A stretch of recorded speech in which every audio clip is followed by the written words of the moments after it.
You are now locked into Radio Juxtapoz, the home of contemporary art and culture conversation. Coming up today. I think it's how you plateau. And it's difficult because once you establish yourself as an artist, people, either you're kind of so busy that you don't have time to experiment because, you know, you've got shows you're working towards or got work you got to produce. But also you can get pigeonholed a little bit, or people kind of want you to produce work in a certain way. I kind of forgot a little bit like how important it is to give yourself space to fail and giving yourself time to fail as well. This is Radio Juxtapoz.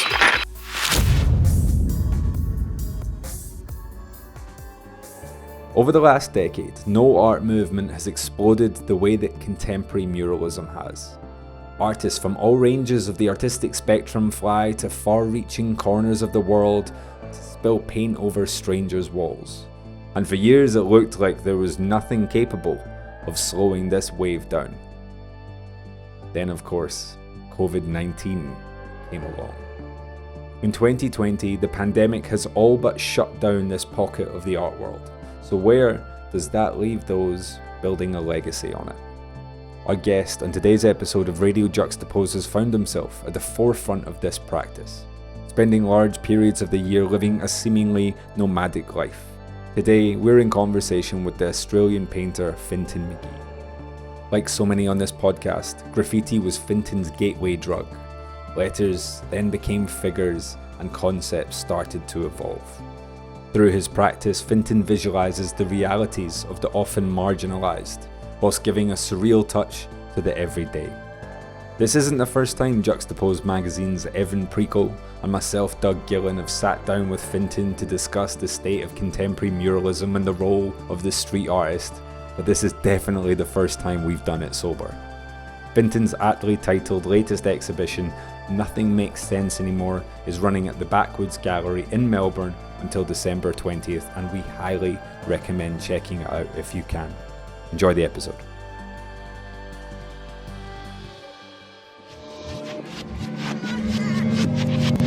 Yeah, so what is Fintan Scott Magee doing on I guess it would be a Wednesday evening for you, setting up the show? Like what phase are you at right now? Framing and hanging tonight. Yeah. We got the preview tomorrow evening, so we gotta be pretty close to done tonight, and then we're just going to be sweeping the floors and shit tomorrow. So, but the canvases are finished. Yeah. That's a good start. Yeah, you can tell because I'm covered in paint, man. Looking real professional. No, I'm doing like a little bit of painting on one of the installs in here, so I'm going to finish tonight, and then everyone else is just hanging the paintings around me. So, how's your sweeping skills? Are you a good sweeper? Yeah, I'm a real good sweeper. Yeah. Okay, just curious. I've often wondered that myself. The shoulder muscles, man. I'm a good cleaner, but I'm a fairly bad sweeper. No, I'm a shit cleaner, but a good sweeper. The perfect combo. Yeah, we should team up one day. But what is it? I can't wait. I can also replace toilets if you need that. That's another story. What is a preview like in Melbourne during a pandemic? Like, what's up? What's going on? We've had 0 cases for 28 days here. So we came Victoria came out of lockdown like just before I got down here actually, and they're starting to wind things back to normal pretty quickly. So we can have, I think it's like one person per 3 square meters, and so I think we worked out we can have 50 people in the gallery at any one time. So we're going to have to kind of do a bit of a shuffle and rotation for the opening night. The other thing that's kind of weird is you can't drink booze if you're standing up. You got to so all the bars here have like table service. Yeah. So you got to sit down. That's the Australian thing I've ever. I know. Well, were you standing? Is that a beer? Did you just fall off Sit the table? down, sir. Yeah, are you about to glass someone in the face with that? Nah. So I don't know how we're going to work out the booze situation, because there's like a little bit of seating out the back. So the good thing is if people aren't drinking, then hopefully they leave quickly and we can kind of like shuffle people through. They'll just look at the art and go to the bar. Can you repeat that? You can't drink if you're standing up? Yes. So basically bars are open, but everyone has to sit down and the waitress has to like bring you the drink. I guess they're like trying to discourage people dancing together. That's the only like logical reason I can think. And I guess if people are standing up, they can crowd around the bar and give each other the virus. So by sitting down at a table, I guess there's a bit of distance. That's the only logical thing I can think of. We come out of our lockdown today, and our pubs are sort of semi-opening. And the thing that we have to do is we're allowed to drink, except we have to have a substantial meal with it. So all the debates in the UK have been over what constitutes a substantial meal. The MPs have been debating about the size of a Scotch egg that would constitute a substantial meal. And it's like, this is where we are, man. This is where we are. So you can't just crack a bag of like fucking bag of crisps. Bag of crisps. It's three minimum per beer. Yeah, or like a big bag. How many do they count calories? I don't know. I'll have one substantial meal and 18 beers, please. I love these new rules. I love all these new rules because they are being made on the fly by politicians who have no idea what they're doing. Yeah. It's all just like it's all a big experiment. It's fun to watch, but it's working for us. Yeah, I mean, it's fun to watch, but we're kind of lucky down here, man. We've barely had any cases. All those years we've been laughing at how far away you are, and well, here we are, boots on the other foot now. Is life kind of picking back up and quite normalized for you, or is it still quite on edge? It's getting back to normal. I mean, everyone's still wearing masks down here. Sydney less so. But I heard like over in like Western Australia and like New Zealand, like it's just totally normal. Like nobody's doing anything, which is kind of scary because if they have a quarantine breach, because they still have people in hotel quarantine over there that are coming back from overseas. So if they have a quarantine breach, they're kind of fucked. But they just like New Zealand and Western Australia are just 100% banking on keeping their borders closed and just keeping everybody out, basically. Which you can do when you live in Perth and you're in like the most isolated city in the world. So while we're talking about it, the show has quite largely been influenced by the pandemic. That was a question. It was sort of a question. That was a question. So let me rephrase that. To what extent has the pandemic played a part in this new show of yours? I wouldn't say it's like intentionally like I fucking themed it around the pandemic or anything, but it was like that's the environment I was working in. So it was kind of inevitable that it would rub off in the work in some way. So I would say it's a response to the working conditions more than like a pandemic themed exhibition, man. That's a bit dark. I don't know if I'm ready to build a body of work around that. Yeah. But maybe what was too that? soon, man. Give that a couple of years. What was that line? You said that line though in Selina's film about how maybe like there is no like theme of this year, or like that the theme is just kind of chaos and uncertainty, and it doesn't. There's no way to like encapsulate this year in some sort of like perfect template. Yeah, and that kind of just came about because once again it was just like the practical reality of how I was working because I was planning to be in Europe working on murals in June and all that fell through. I was like, oh fuck it, I guess I'll just stay in and paint canvas then. I was planning to have an exhibition in April that got cancelled. So I was like, fuck it, do you know what I mean? So because everything was so frantic and it was so hard to plan the year, the paintings kind of just became kind of choppy like that. Do you know what I mean? Well, but at what time, what point did you buy the potted plant this year? Yeah, that was obviously the star of this new show, isn't it? Yeah, pretty much. That was pretty much your muse. That was one of the first things my muse. It's that lonely pot plant, man.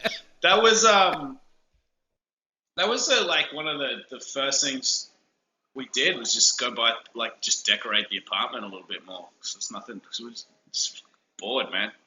And then I wasn't able to photograph models at all because obviously social distancing, everyone was locked down. And I spent the first week just doing nothing, man, just staring at the TV like everybody else. And yeah, getting super bored. But luckily, I was still able to go to the studio. So I ended up just out of boredom, just being like, all right, I guess I'll just do some still life paintings then, and just photograph some of the plant life that was on my balcony. More than anything, just to pass time, I just decided I was just going to paint the same pot plant every day and just allow it to become like a kind of daily meditation. And each painting became like, you know, when you you see prisoners kind of putting the notch on the wall. Do you know what I mean? Each painting became like a notch on the wall. I ended up with like 31 paintings, and so basically each one kind of symbolizes a day in lockdown. And I guess there was just that narrative of me trying to keep this plant alive, which kind of became kind of the narrative of the lockdown. And it really helped with like my mental health and stuff as well. So they're just a bunch of pot plant paintings, but they do have a kind of a narrative to them, which I'm quite happy with, you know. Yeah, they feel like they have had purpose. I know Doug will have an articulate question, but I have like a question that just came up in your answer. Yeah. You travel the world a lot. You work a lot. You're a pretty busy guy. When was the last time you were bored? And I mean that like I feel like you're somebody who's pretty active in his craft, in his in work. But boredom is something that you mentioned, and I can't imagine you're often bored. So like, when was the last time you were bored before this? Man, I think the last time I was really bored was probably before the internet existed. That's like the last time, like, I remember just being a kid and like you wouldn't have school on Saturday. You'd have sport or something in the morning. You come home at like 1 p.m.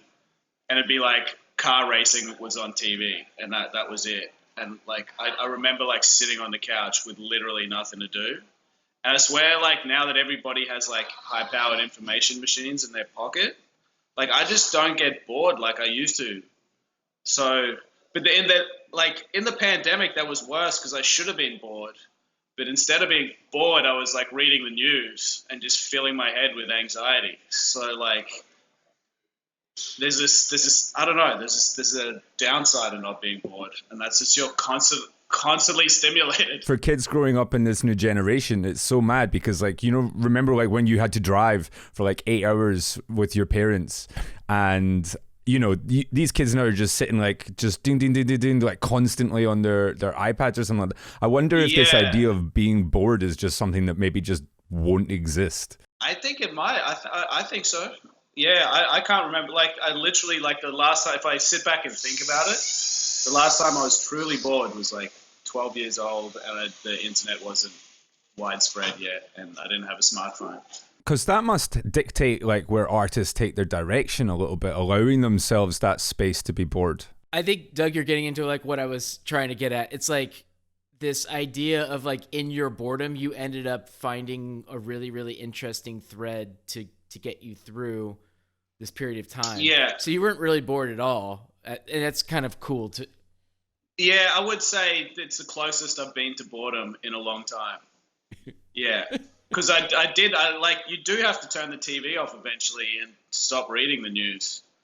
Because I was so full anxious. When we started our conversation, Fintan shared his screen with me, and first thing that popped up was the YouTube Ultimate Superhero Showdown experience, and it was a 15-minute supercut of superheroes. It was actually like as boredom anymore. Yeah, no, it's a nerd podcast I listen to. It's two nerds debating who would win in certain superhero showdowns, like. From different universes, like would Batman beat Terminator? It's holy shit, that is like, that is deep. Which Terminator though? Exactly, in which Batman? Oh my god! Because 1960s not you Batman's, as well, Evan. Not you as well. That was not the response I was looking for there. You know, that's actually one thing I haven't done during the pandemic. I haven't watched one superhero movie or any sort of like action entertainment at all. Really? Why is that, do you reckon? No, I don't know. I've been catching up on all the stuff that I've always wanted to watch that I haven't like watched over the past couple of years. So like document. I don't know. It's been weird. But now that you mentioned superheroes, I think I'm gonna go dive right in. Yeah, I think it's a good time for escapism, for sure. So it's like what those movies are good for, I guess. Because actually, like, they're the kind of movies I just watch on planes. Definitely plane movies. Yeah, 100%. they're like the best plane movies. I haven't been on a plane all year. Yeah, so maybe there's something to that. Just talking about that then, during this period, you are international. And this has been a period where you've just been kind of grounded. And how has that made you think about what happens after this? How you come out of this? Will it be back to business as usual? Or are you trying to restructure what happens when normality hits?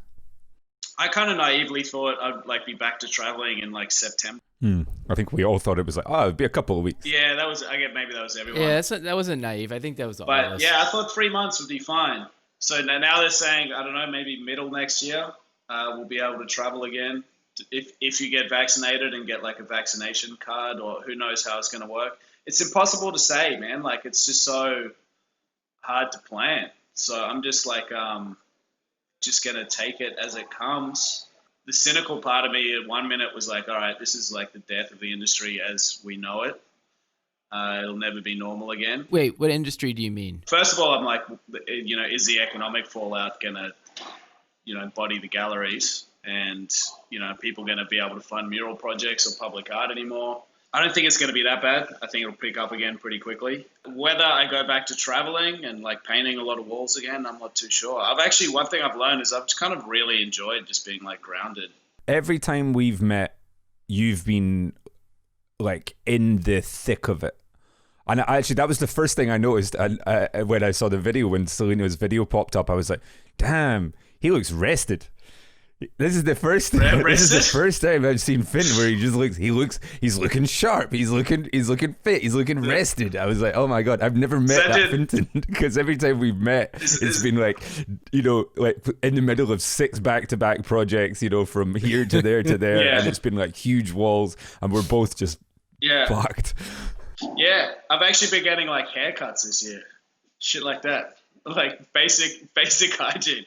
It's been great, man. I've been loving it. Do you think you could see yourself staying a little bit more of a house cat? I think so. Yeah, definitely. Just try and like plan it out better. So maybe just do, if anything, 4 or 5 murals a year overseas.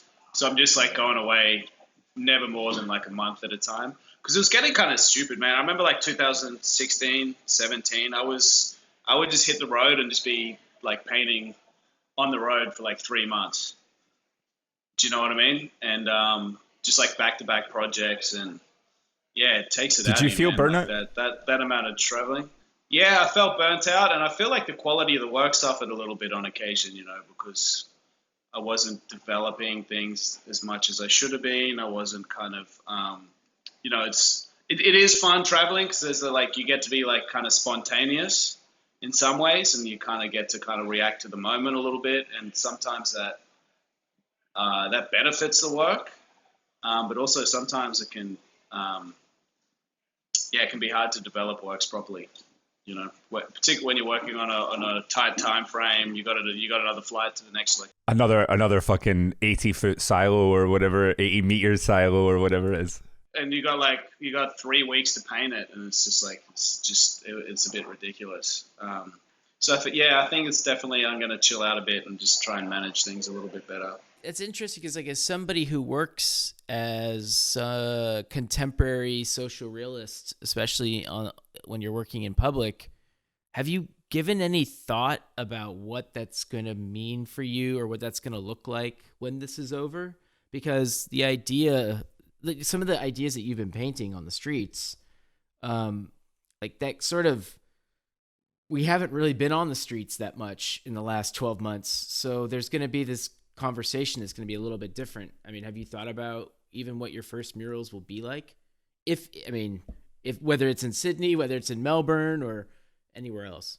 Yeah, not really. I mean, like the location I need to make the work in is probably going to inform that a little bit. I mean, you've still been painting some murals recently. I've done a couple in Australia. They keep closing borders over here, which makes it like really strange. So we had like a little 4-week window where I was able to fly to Queensland and I got like a painting done in Brisbane, and they like closed the border while I was up there. So you had to stay there? No, I was able to fly back, but because the cases were in Sydney. Oh, okay. Sydney had COVID, and like Brisbane didn't. So you're like, yay. So Brisbane was just like, yeah, so I was just like flying back to the belly of the beast. So that was like, it's a strange feeling, man, like flying interstate and just knowing like you're not going to be able to go home. Because my parents are in Brisbane, you know, so it's like, oh, I don't know when I'm going to be able to cross the border again and see my parents, even though they're like just a few hours away and we're in the same country. It's a weird, yeah, it was a weird But feeling. your country is giant. Yeah, that's true. Yeah. Yeah. Have you felt yourself using this time? You kind of touched on this earlier. Have you felt yourself using this downtime to just really refine your technical craft? Yeah, I mean, just even painting the same pot plant every day. Like, I got pretty good at it by the end. It's interesting watching the first ones because they're like a bit like shonky. So anyone wanting to buy one should buy number 31 or 30 rather than the first or second. Yeah, definitely. Yeah. Just work your way backwards. Before you go and explain that a little bit, what do you mean that you got good at it? Because you're a good painter. So like, what is to you? What does that mean? I guess just like a repetition's informative in a way, and I don't know. I just got it down. So the first one took me like maybe 6 hours, and then by the end I was painting them in like 4 hours, 5 hours. Do you know what I mean? So maybe it's just my preference or my eye, but like I swear to like the last ones I did were better than the first ones I did. I believe that. It's muscle memory, isn't it? Yeah, it was weird. I wonder if I try to paint a different pot plant now, it's going to be real shitty. You're gonna feel like you're cheating on your other one. Yeah. You're only allowed to paint that one plant. This single pot plant. What's informing this color palette? Because there's a whole lot of blue there. Is that for something, or do you just really like the way that it feels and looks? I mean, it looks incredible. It does look so good. It's more an aesthetic choice, really. Also, like I'm actually like colorblind, so for me it's easier to just stick with a palette. Really, I should just paint all gray. I'm a colorblind buddy too. Do you know what my favorite thing is when you tell someone you're colorblind? They just go, "Oh, what color is this? What color is this?" You're like, "Yes." You're pointing at the grass. I know it's green. I just don't know it's the same green that you see. What color is the sky? That's the classic one. It's like, come on, man. Come on. Every single time. So what, do you know what it is you can't see? I can't see red very well. So you stick to your blues. Yeah, I can't see purples very well. Like violets just look blue to me. And like certain shades of brown just look green. Because I can't really see the red in them. But if it's like really like a warm red, I can see it. It's just like some of the shades in between confuse me. Yeah, it's real annoying. I don't understand what you guys are talking about, because if you're colorblind, you really don't ever know what color anything is. So how do you even know the sky is blue? It's fine if you don't know it's blue. It doesn't matter. It is when you're trying to portray the sky. If you don't know it internally, but if you're Fintan trying to paint a canvas of the sky and everyone else is going, "Why the fuck is it red?" Yeah, it has happy little accidents. No, but it's not like I see in black and white. Oh, did you just drop a Bob Ross on us? Yeah, I did. I think that's the first thing that's happened. I was just gonna say you guys are both just artistic in your minds. You can do whatever you want. I was trying to give you guys compliments, but basically, it's weird because I kind of had to learn color theory quite a literal way. Do you know what I mean? So I just kind of. But you're gravitating towards just the keeping blues it monochromatic. Right? It just makes, I don't know. I'm just really happy with how they're looking. But that's like that's an aesthetic choice. It's not necessarily part of the concept. For this show in particular, is there a difference for you when you're kind of creating for canvas for a show as opposed to painting on a wall or a surface in the public? Well, I guess like there's just a lot more freedom when you're working in the studio. Do you know what I mean? I just had like a mural design knocked back, like for a mural that I'm painting next year because it had like nudity in it. Do you know what I mean? And you don't have to deal with that kind of shit in the studio. You just kind of like. Have you had much of that before? Have you done much nudity in your paintings or in real life? Not really. Nah. That's why this is not in real life. Or in real life. Are you even wearing pants just now? I'm wearing overalls, man. What do you think this is strapped to, bro? I'm basically in a onesie. His jazzy onesie. Okay. No, not really. That's why it's annoying. So it's like, I'll do a nude, and then they're like, no. I'm like, okay. And that was the end of that conversation. But that was, yeah, cool. That was the end of that conversation. So, yeah, but it's more, you just do it as you feel it. You know what I mean? When you're painting murals and working in public, there is kind of different stakeholders involved, and community guidelines you got to deal with. You deal with some pretty serious themes though within your work. Has that ever become a problem? Not really, but yeah, you just kind of like push it as far as you can within the framework of public art. Do you know what I mean? Well, I mean, you were generally always on the side of the people. So the people that are going to get the most upset would be more of like the authorities, or like the people who, I don't know. I feel like those, once it's up on the wall, I feel like the community probably likes it quite much. It would just be like, I don't know, like the people who maybe grant you permission that might not have liked it as much. Yeah, the people that paid for it. I don't know. No, I think like there's always like one dickhead. It's always like one person that complains. Doesn't matter what you do, in terms of painting in the street. But yeah. Yeah, it's the irony of being a social realist. It's that you actually, if you would paint kitty cats, no one would say anything. But if you're trying to do something that's historical and respectful to the people that came before, you get the most shit. It doesn't make any sense to me, but that's where we're at. I think in every country, that's where we're at. Yeah, because like it's like a tough one, because I like some of my work involves like some sort of community engagement or kind of historical research or something. And when you kind of do that, like sometimes people feel left out. I would say like that's the biggest complaints I've had is like, oh, like this symbolizes that, but you forgot this. What was the hardest decision that you've had to make in regards to that? I can't think of like a particular decision, like anything that stands out. I do remember like a Russian like ex-military guy when I was painting in Moscow. Calling like the like current affairs, and so they were complaining that I was like, they thought I was American, and they were just like, any street art is like American culture, and this is like American propaganda. So like why aren't you painting like a guy with a Russian flag or something?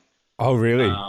And he got pretty full on, man. He was like he was throwing my paint around and stuff. Whoa. They ripped up all my drop sheets. They're like yelling at me like in Russian. My assistant had like ducked out to go get something, so it's kind of like alone and like completely incapable of communicating with them. They called the news, and then like the news came down. I was up the lift, and they were trying to get me down for an interview, and then like this old lady was yelling at me. It was like, yeah, here's my gift to you all. What was that mural? I don't remember what that was. It was in 2014. No, but what was the actual mural that you painted? Like what caused such a It was like a painting of like a woman with a bottle. And he also said like the bottle was like, it was triggering because, I don't know, he knows an alcoholic, which makes sense if you're Russian. Yeah. I don't know. I think he said I was taking the piss, saying like, making fun of Russians and their vodka drinking, which was 100% not my intention. But well, at least they took the time to read the art as opposed to just going, "That's a pretty picture." Maybe that says something else about the Russians. They're like always looking for the interpretation of what they're looking at. Of what it means. Yeah, I guess that's definitely true. If more art critics would just occasionally show up to a show, get a little upset, and maybe rip something up, I don't know, we might have a more interesting world. I think so. How do you feel about the culture of contemporary muralism? You're a man that spends a lot of time researching when you go turn up to a location to paint, and I know that about you. And then on the same, festival or the same, bracket, you've got people that just couldn't care less. And it's not that one's right or one's wrong, but does that make you feel anything? No, I think people can just, I don't want to tell people the right or wrong way to make work. If I ever get frustrated, it's more at the kind of curatorial level. And like the funding models are starting to become pretty frustrating as well, because it's like, I don't know, like I could see some diplomatic cogs turning in your head there. You were like, how do I say this without getting cancelled? yeah, without like burning any bridges. Yeah, sometimes people like, property developers or, certain people come in without the best intentions, and they don't really care about the art. Particularly the American projects can occasionally be frustrating because they're happening in inner city areas that are perceived as dangerous or whatever, and they think if they put murals on the street, that's going to make the neighborhood, more appealing. And quite often it's just real estate agents are looking for a cheap way to kind of make a buck. You know what I mean? Do you think that's going to hit a tipping point? I guess we got to wait and see. I mean, the Australian property market has just been so insane that like developers don't really need to spend money on murals to gentrify an area. Do you know, you know what I mean? So who knows what'll happen in Australia? It's going to be hard to say, man. But I mean, artists have always had an awkward relationship with money, and that's something that's been a reoccurring theme throughout all art history. At least I'm not relying on like the church for commissions. You should do that. You should tap up. You should tap up the church. Get some old proddies down. See what awkward Catholic conversation you can have. Go down well in Glasgow. I'm actually curious because you said you just kind of brought it up. That artists always have this kind of awkward relationship to money, no matter what. Knowing that we kind of live in this universe where there is so much money towards gentrification, and then occasionally they want murals, but I kind of agree. There's certain places in the United States that don't even need murals anymore for gentrification. It's just happening. What are we always talk about like the negatives of it, but like what are some ways that artists can like equip themselves to make better decisions around these sort of projects? Because occasionally someone needs a paycheck, let's be honest. And like also like at a community level, I mean, the other thing you don't want to do is, because sometimes like developers, if developers are going to build a block of apartments in a neighborhood anyway, them spending money on public art isn't necessarily a bad thing. Do you know what I mean? It's better that they spend a bit of money on art or build, put a sculpture in, or rather than just build a generic block of apartments. But there's an important position within there that an artist can take. Right. Yeah. And also the other thing is when it gets kind of ugly is when the artist becomes, like I've seen a few projects where the artist has kind of become cannon fodder for a gentrification project. And that's something you'd be pretty cautious. I'd be pretty cautious of if I was an up and coming artist. And that's not always going to happen. But I mean, just an example is like there was a public art project happening there's a massive block of towers they're a public housing block in central Sydney in Waterloo. Very kind of iconic, classic public housing built in the 1940s. There's like 2 towers and a whole bunch of like very just kind of bland concrete blocks. But they have there's a strong community there, and they've been like incredibly important for poor people and the working poor and the welfare class in Australia for a long time. And they've now they're selling the block off, and they're going to demolish the towers, rebuild this new mixed development. That's kind of like mixed. What's the percentage of that mix? Because we get that in London all the time, and they're like, it's gonna be both, and it's like 5% or something. Yeah, exactly. It's exactly. That's when it starts to get really dodgy. Also, they put this clause in where any resident that gets like 3 complaints against their name for making noise or whatever, they get kicked out. Which means it's not really social housing, because if there's people in there with mental health issues, or do you know what I mean? So it's pretty dodgy, and we got asked to come down and kind of like just have a community consultation about painting a mural on the tower in the year before they tore it down. So the mural would have only survived 2 years, but it would have been. And we went to like one community, like there was one community consultation, and like like we're kind of like asking like, what do you want out of this? And they're just like, just please, just don't. You can paint whatever the hell you want on it. As long as they just don't pull the towers down. Yeah, like people started yelling at us and shit, and it was just like within like 20 minutes, you just know, like when something like that happens, that's when you know you got to like pull the plug. We had a very similar thing in London with property developers doing that, painting on the buildings, and then they were the same ones that were ripping them down and then completely redeveloping it. And it's just like this totally fake version of social outrage. But I think it's really important for artists to be talking about this because, like you were saying, you know, it would be young artists coming up can be used as fodder for this, and unless people are having these conversations, they don't have the knowledge and the experience that a seasoned, you know, artist like yourself has about how this mechanism works. So, you know, it's really, really, really increasingly important for artists that are participating in this to continue to talk about this and to challenge, to find, not to shut it down, but to find the best ways for these projects to continue to exist. I think so, yeah, and the things can be done in the right way. 100%. So yeah, I wouldn't like it's not to get discouraged, but yeah, like I said, it's important to be able to spot those red flags in the beginning, and you can kind of read people's intentions in the first meetings if it's a developer or council outreach or you know festival organizer. Yeah, and I've just kind of learned it's hard, man, because sometimes it's a paycheck involved, and particularly when you're starting out, it's difficult, man. But I've just kind of learned that sometimes it's better to pull the plug early than get halfway through it and go, oh man, maybe this isn't going to work out. But luckily, I mean, those kind of nightmare scenarios don't come along that often, really. Most of the time, you know, painting in public's actually pretty positive experience. So. When did you sort of feel like painting in public and your studio practice, like when did you start feeling this was kind of the path that you were going to be able to take for the rest of your life? Like when, I mean, I know maybe there's always a little bit of uncertainty, but when did you hit your kind of your groove?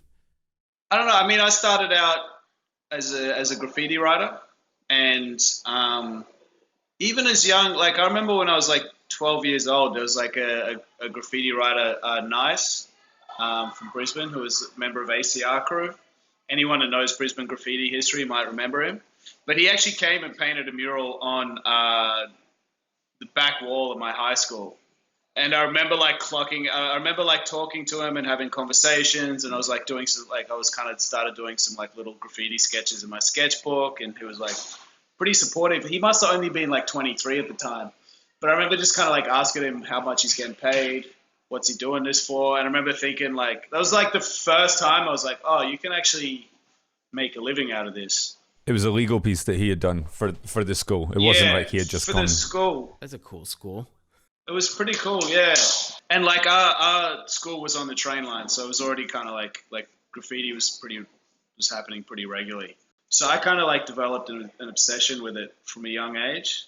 Was never like super like interested in making money, but like it was always in the back of my head that theoretically you could kind of make a living off it. And then when I was in my late teens, early 20s, I went to art school. Where was that? Queensland College of Art in Brisbane. I was still writing graffiti at the time, but I was kind of like, I remember kind of like looking at like the infrastructure that was in place for the artists to actually kind of like make a living. It was just it just seemed really difficult in the sense that like, I mean, in Australia, you've kind of got like a whole bunch of art prizes, for example, you know, like the Archibald Prize and the, I guess the British equivalent would be like, you know, like the Turner Prize, something like that. I don't know what they have in the US, but all the kind of students were talking about entering that. And it just seemed like such a fucking lottery to like win one of those prizes. And then if you win one of those prizes, you can get like recognized by a gallery.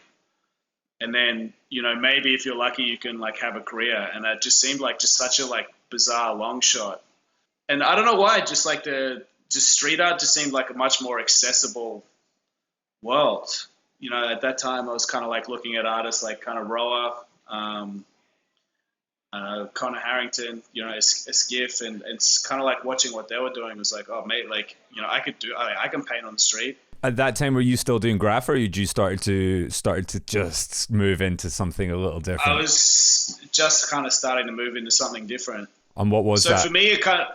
Yeah, what did that look like? Was it always figure? It was kind of, figurative, because I was just learning the classical painting techniques at art school, but then I was doing graffiti on the side. And so it was kind of a matter of taking the oil paintings I was doing on canvas at school, and then just taking them outside onto the street. And they were just faces and portraits and shit. I hadn't really worked out like any concepts yet. I was just like, I want to be able to paint like a figure and it to look not wonky. That looks like the thing that I'm trying to paint. Yeah. No, so not wonky. No, you know what I mean? So like... Good review. Good review all round. Yeah. I saw 30 plants in the show. None of them were wonky. Nice. He's come a long way, has Fintan. A couple of them were wonky, I'm not going to lie. But yeah, so it wasn't like I was doing anything special, but I don't know why. Like, I guess, that was a really fucking long answer to that question. I kind of forgot what it was to begin with. No, but actually, we were talking to Baldur Helgason the other day about learning about art in Iceland, and he was talking about how they teach you in Iceland that like everything has to be just like, it's just conceptual. It's just like but like in Australia, what is like the general theme in art school? Like is it conceptual? Is it landscape? Is it like, what is like the kind of core of Australian art, especially in like the late stages of the 20th century and early 21st century? It actually depends what art school you go to. So like there were in Brisbane, in my home city, there was 2 art schools. One was called QUT and the other one was the Queensland College of Arts, which I went to. And when I came in, QUT had just scrapped all its traditional mediums. So it didn't do painting anymore. It didn't do sculpture anymore. Everything was like new media. So photography, film, basically everything was conceptual. So I remember looking at that and being like, oh, I don't know. Turning up with your brushes like, I don't know if I'm ready for that. Also, actually, it was kind of a weird way of justify doing it, because they said that we want people to learn about video art and new media, because that's going to be the future of jobs in a way. So even if you can't become an artist, you still know how to edit the video. Do you know what I mean? So you have like practical skills you can use to get a job. So it didn't feel like prepping you for the real world in there. I see Doug smiling over there. Yeah. This isn't like a real thing, but there's a job at the end of it. Like, this isn't art, but there's a job here. There's a trade. Yeah, you may be able to like get some actual skills you can use in the real world. Because none of you are going to make it. Yeah. But we'll take your money. Yeah, we'll take your money. So I was like, I don't know if that's like the best way to go into like an art school. So I went to QCA, and they focused a lot more on like the technical painting process. You kind of did learn technical things, but also a lot of it was theory based. So you were painting, but you still kind of had to show that you were developing concepts and kind of playing with ideas, and it wasn't just about technical stuff. Painting a hand perfectly. Yeah. I would say there's a balance. And also, like, Australia seems a little bit behind in conceptual art in general. Like, even that prize I was telling you about, like the Archibald, it's like a portrait painting prize. You got to be able to paint a very classical portrait to win that prize. And it's like the biggest art prize in Australia. And it's just for portraiture, which is a bit weird. You'd think it'd be like... The Turner Prize goes completely the other way. It gets pretty abstract at times. Yeah, which I think is kind of cool. It gives it's I don't know. It gives lets a diversity of ideas come through. So would you ever want to go back and do study? Is your time in the institutions come to an end? If it all goes to shit, man, I'll just go back to uni. You can be a video editor. It's like I got to get a real job someday. No, I don't know. I'd like to teach at some stage. So maybe I'll have to go back and do like some sort of, teaching degree on top of it so I can be an art teacher. But I always pictured I'd do that when I was 60 and just had no energy left. I think there's some level of responsibility for, if you've had like a decent career, you should rather than just fucking running an ego your whole life and waiting till you're like washed up. Maybe just like bow out gracefully and teach the next generation how to. Do you know what I mean? No. I say that in the note, but I'll probably just be that bitter old teacher that's just like banging on about his fucking glory years. Every class is just a presentation. That was every art teacher I ever had, so it's probably it's gonna happen to me. I speak about it in a romantic way, but But you can see the future. Shit when I'm old, man. I'm gonna be so bitter, bro. There's a great story that William Faulkner, American writer, after he won his Nobel Prize, he was getting really old, and he decided to go teach at some college, and he was pretty old. And instead of teaching, he just sat on the stage and just answered questions about his books like all day long from students. Yeah. And it was kind of like, to me, that's the cockiest fucking shit I've ever heard. It's like $100,000 a year. Just showed up and just like, this is what Sound and the Fury was all about. Like, it's. I'm not gonna say her name. She still kind of has a profile in Australia, but one of our teachers, I remember going into class once and she spent the entire 45 minutes just like talking about the time she went to like New York for an exhibition in the 80s, and Amazing. She like met Jeff Koons. She met Jeff Koons, so that was like, I remember looking down at the watch, she's like, dude, this story's been going for like 35 minutes. Are you going to teach us anything? Like, what is happening right now? Everyone failed that year. Yeah. Can't figure out why. Oh, it's the worst. Wait, it wasn't a good story?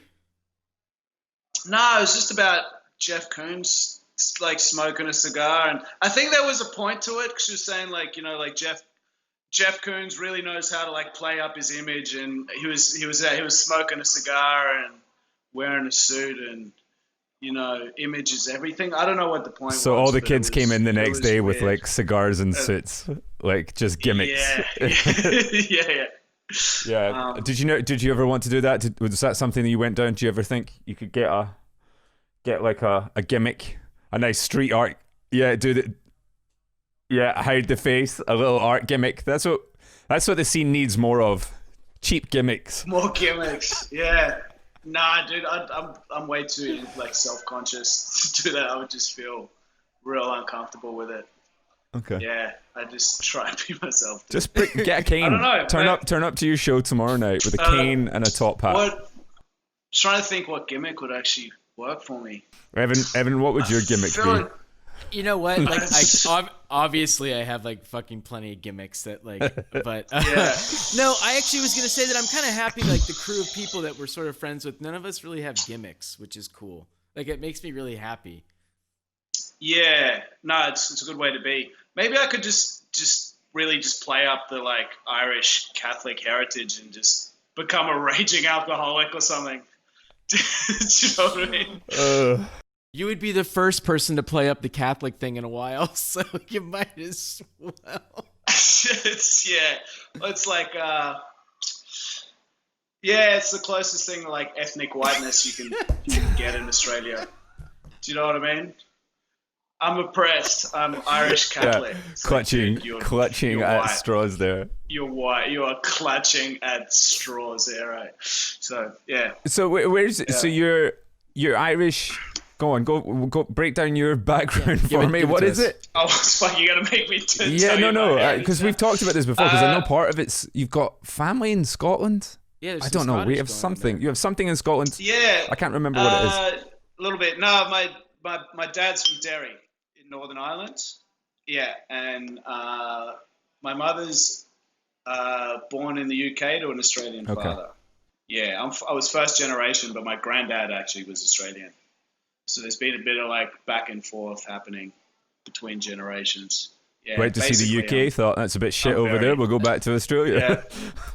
Yeah. Wait, pardon my naivete, but is that thing. common? The back and forth? Don't think so. No, I think once you went to Australia, you're pretty much stuck there. But you're pretty much fucked.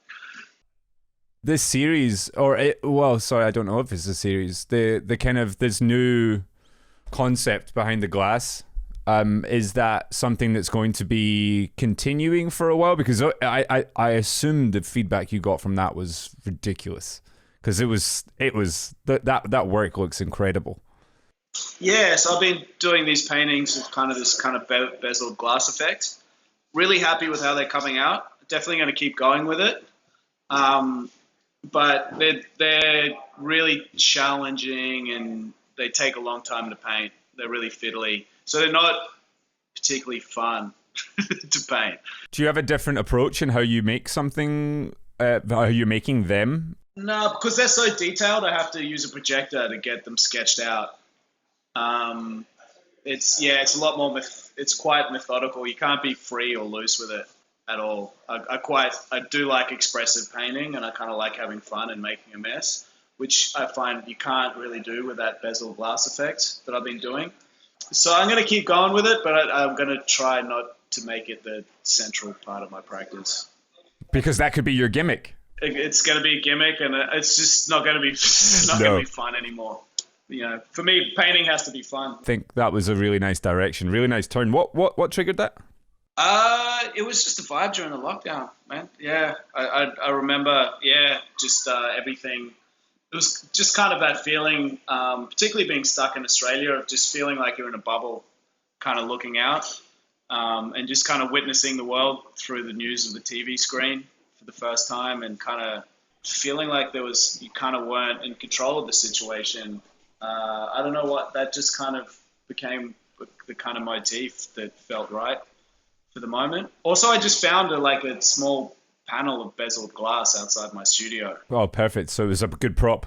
Yeah, I was just kind of playing around with putting my hand behind it. I was like, this is actually kind of cool. And it kind of just spread from there. So it's a little bit of coincidence, a little bit, the feeling of the moment. I was trying to figure out if there was an art history nod in there or something. As you're saying this, and it's dawning on me that this might have been, is this the longest time you've had to prep for a show, or at least the longest time you've had to kind of conceptualize work, because you did travel so much? Yeah, it is actually. I think it is. Yeah, it's the longest time. I mean, there's a couple of paintings in the show that were actually done mid last year.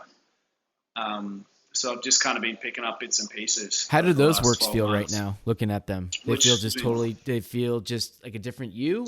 No, because I was able to pick out the ones that fit.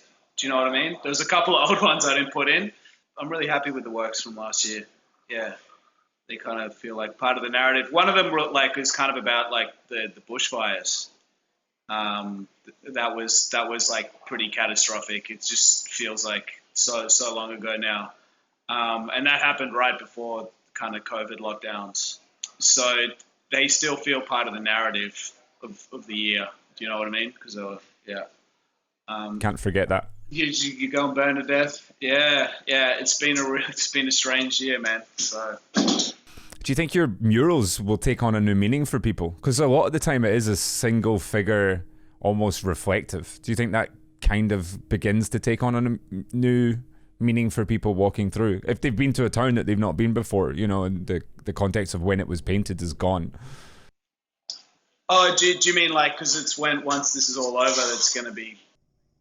No, I mean when you look at, I don't know, just there's something about when you look at work through the lens of the pandemic and how it changes how you interpret work. Because I remember, I was looking at Dan Witz's work, and it was all these people huddled together in these mosh pits, and it just felt like he's been doing that for years. Right.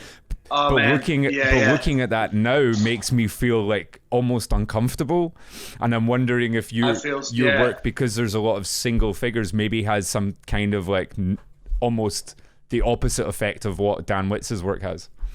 That's true, man. Just seeing crowds in movies or in any form of entertainment is just so anxiety inducing right now. It's really bizarre.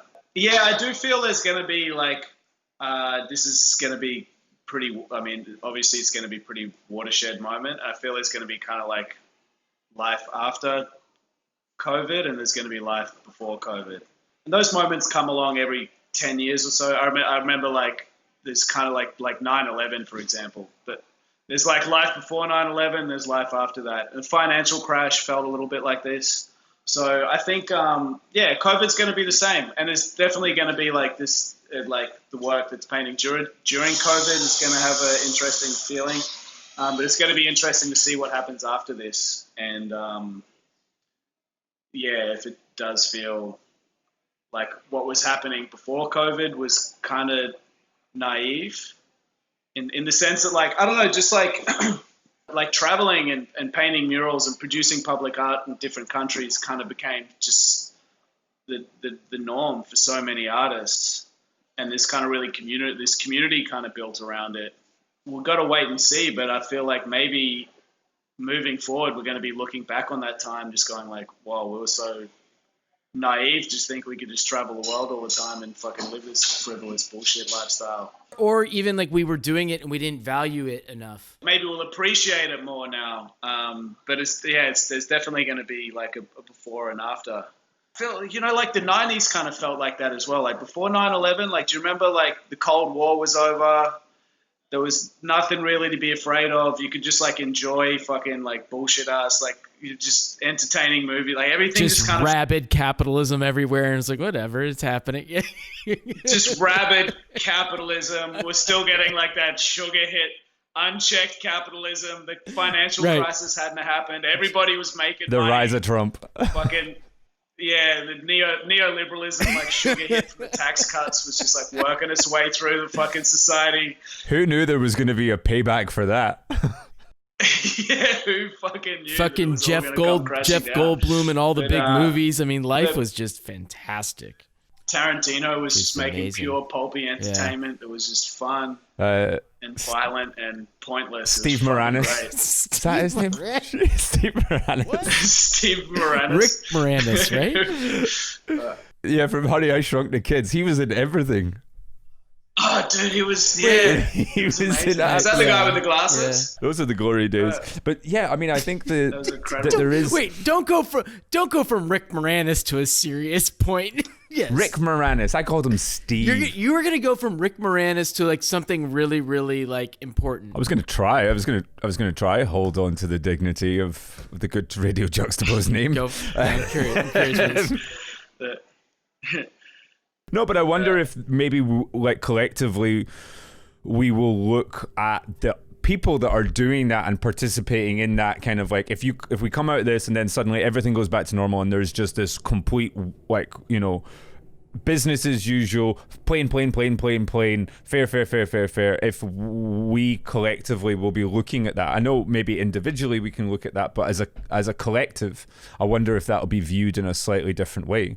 I hope so. I hope people start questioning. I think like even just a little bit, in the sense of maybe if there's a bit of an economic downturn, there's not as much money in the industry. I think that might be healthy as well because it'll give people a chance to kind of step back, maybe start like taking street art back to kind of a guerrilla level again. Painting more legal work on the street, painting, like restructuring. I think a little bit of a shake-up is going to be a healthy thing to kind of like burn off some of the dead wood a little bit. That doesn't sound right, but like just give people a chance to go back to experimenting again. Do you know what I mean? No, 100%, because it was just in that total rhythm there that just felt. It just felt a little funny. Felt a little off. A bit repetitive as well. Like there was just so many mural festivals happening. It was kind of back-to-back projects for a lot of people. And yeah, I think, I don't know if that's always healthy. Sometimes like a little bit of adversity is kind of a good thing, and good art comes out of it. So I think it could be, I think, I do hope people, kind of question things a little bit more moving forward and, Street art has a tendency to have like almost eco-colonialist mindset. A little bit, and everything comes in waves as well. So, like a colonialist mindset, is that? Yeah, that was interesting. You explain yourself on that one. They're kind of like just going into other places, taking the walls, taking. I'm here, and it's not about deep engagement of your purpose or what it is you're trying to say or who you're trying to talk to. It's just about being in as many places as big as possible across the world. And that for me is colonialist. No, totally. That makes sense. Yeah, it becomes imposing as well. Just, hey, I'm going to fly to your city and just paint this giant thing. And do you know what I mean? You're going to love it. You're going to love it. And if you don't, then fuck it, too bad. We don't talk about Russia. Yeah. So, I hope it gives people a chance to kind of question things a little bit, man, for sure. Yeah, like the street art world felt a little bit like a runaway freight train for a minute there. There was just like so much happening and like so much money circulating throughout it all of a sudden, and not always like people coming in without the best intentions. I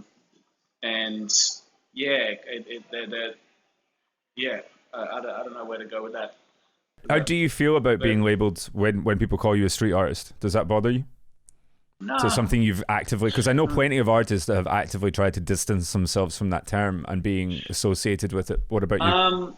Yeah, I mean, there's a little bit of like a cultural cringe happening around that term, street art, because it's become such a generic umbrella term that it doesn't, kind of almost doesn't mean anything anymore. But the reality is I make work on the street. I would call myself a muralist. I don't know if terminology matters that much either. Yeah. So if people want to call it this or that, it doesn't bother me that much. I just focus on being the best artist I can be. And I still really like producing work in public, you know. If that means I got to kind of play the street art card, then like so be it. But I don't know. I'm glad we have more artists like you making work in the public, Fintan. Thanks, man. I appreciate that, dude. That means a lot. Yeah, it means a lot. Even though we're talking about work on the streets, are you feeling pretty revived about the studio practice, though? Like this is kind of a just really. It seems like you got to have a little bit of fun this year. So I assume that this is something that you're gonna keep pursuing pretty hard. And are you going in? Are you a 7-day a week guy? 6 days a week, yeah, okay. Pretty consistently. It's been real fun, like making work in the studio. It's nice making stuff that's like really like low stakes. Do you know what I mean? When you're making a work in public, if it goes wrong, you can't really fix it, man, or you can't throw it away. It's like stuck there. Do you know what I mean? So there's very little room to experiment when you're making, art on a large scale. So like, fuck, that's been great about this year, man. It's just been really like low pressure, and I've just been able to experiment for the first time in like 4 or 5 years. I've just really had fun and being in a space where I've been like allowing myself to fail. Do you know what I mean? And if a painting doesn't work out, I can just chuck it away and start a new one. And I can work on small studies, and it's been really, liberating to kind of work in a kind of low pressure environment and just be able to take my time. So I'm going to just really try and like force myself to kind of like give myself those breaks in the coming years. You just kind of said something so important there, the idea of failure being part of an artist's development. Absolutely. Yeah. And I think if you don't give yourself that space to be allowed to do that, it's going to hinder your creative development completely. Yeah, I think it's how you plateau, really. And it's difficult because once you establish yourself as an artist, people, either you're kind of so busy that you don't have time to experiment because, you've got shows you're working towards or got work you got to produce, but also you can get pigeonholed a little bit, or people kind of want you to produce work in a certain way. Right. It's almost like you become a muralist who's just making paintings for a gallery show. It's like the aesthetics and the practice doesn't change that much. Like you don't even get an opportunity to like break away from what you're doing in public at all. And I did, man. I kind of forgot a little bit like how important it is to give yourself space to fail and giving yourself time to fail as well. Do you know what I mean? Just setting aside time to kind of just have fun, and if you fuck it up, it doesn't matter. It's good. Yeah. And we live, I think, like it's hard, particularly in the age of social media as well. Like everything has to be documented and posted online, and so many people are making work on the streets that it's kind of hard to give yourself that time. So yeah, that's the best thing. I think that, like, in terms of my, like, development, that's definitely the best thing that's happened this year. It's been a real shit year, but it's been one good part of it, Yeah. Yeah. Are we going to end on that? If you are sitting here looking for some extra Fintan love, be sure to check out the Vantage Point podcast, which has an interview with Fintan that came out just before this one. We've deliberately tried to take this in a different direction here where possible, so that you guys can get yourself a double helping of Fintan right now, wherever you are. That actually just sounded a bit creepy. Nothing Makes Sense Anymore is on at the Backwoods Gallery and runs through December in Melbourne. Hit the socials for full details. Till next time, stay safe. Take care of each other. Peace.